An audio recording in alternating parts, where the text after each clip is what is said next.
Welcome back. Field level here at M&T Bank Stadium, 2019 CAA Football Media Day Live. I'm Bobby Broyles with Brandon Noble, and we're joined by the Towson Tigers. Gentlemen, how are we doing this morning? Everything going smoothly so far for you?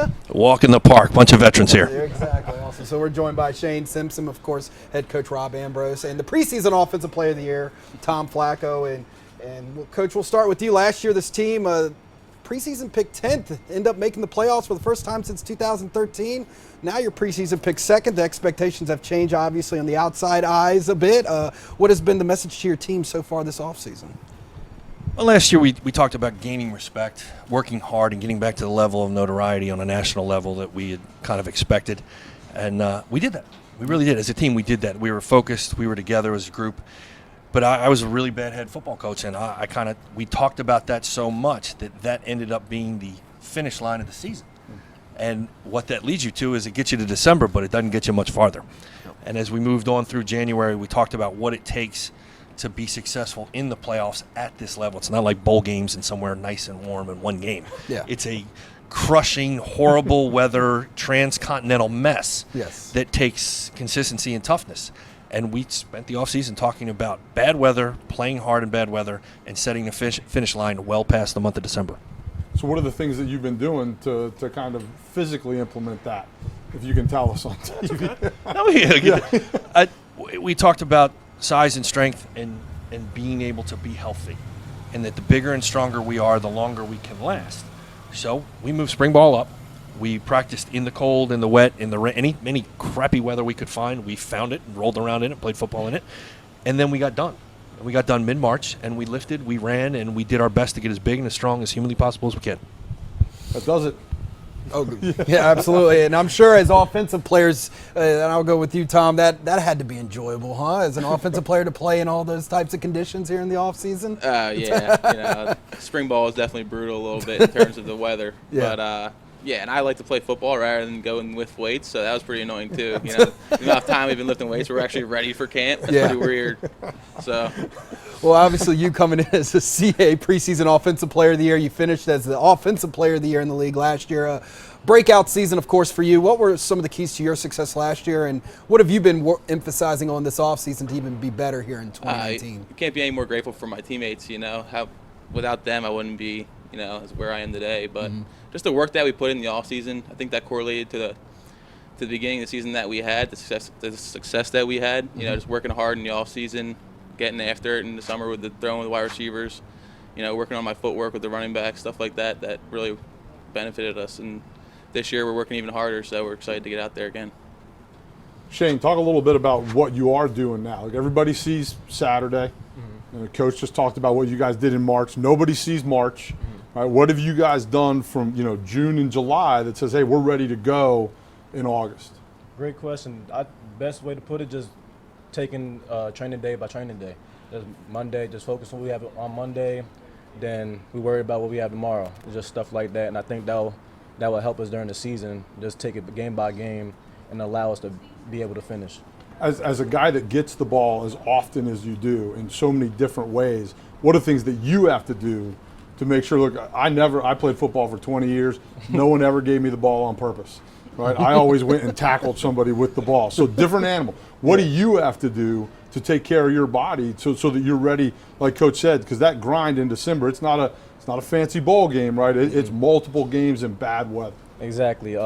Basically, you hit it right on the head. Just taking care of my body, just being able. Obviously, it's not stuff just on the field and off the field. Like eating plays a big part in your success on and off the field, and just being able to go get treatment whenever, as much as you can. Even like going to cryo chamber, stuff like that, just to help you help my body feel great. Did you have cryo chambers growing up? No, we had ice tubs. That's what I'm saying.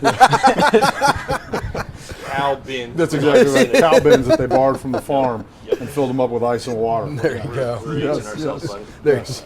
Well, Coach, obviously bringing two offensive players. We'll talk to you about the defense a little bit. You returned 7 starters. What is the expectation for that group, and who are some of the guys that we should be keeping an eye on going into this season?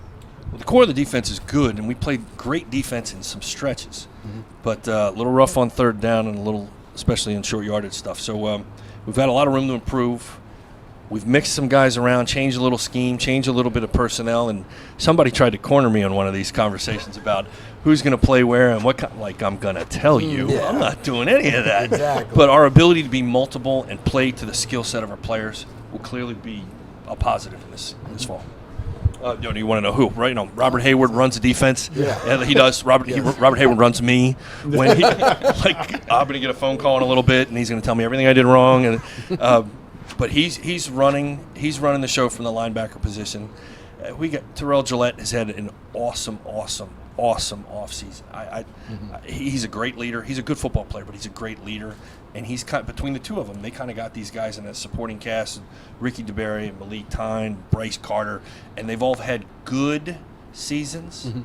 But they're all waiting to they're on the cusp of the breakout. Yeah. And I consider like Keon Pay is one of the most probably started as many games as any other player in the league, but is about to have a breakout season. So once they raise the level of what we are defensively, and if we can continue to raising the bar as high as we did offensively is pretty challenging.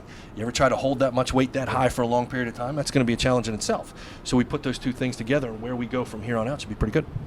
Shane, what about talking about defenses in this league, in this conference? See it every week. I mean, it's Stony Brook, it's JMU, it's everybody. And what's it like to go out every week and be tested like that? Like you said, is every week is just a challenge. Every team everybody's just hard to play against, and obviously sometimes they stack the box, sometimes they don't.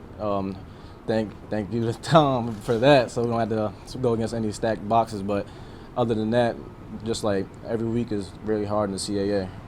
But what's it like for you? You're going to have a massive target on your chest, Yes. your back, your whole body now. He said, So they're going to be coming after you this year, right? So what's that like? What are you doing to be ready for that? That's what you want, I mean, last year we were definitely snuck up on people. That's for sure, being picked 10th. And I think even during the season, people didn't realize how good our offense was.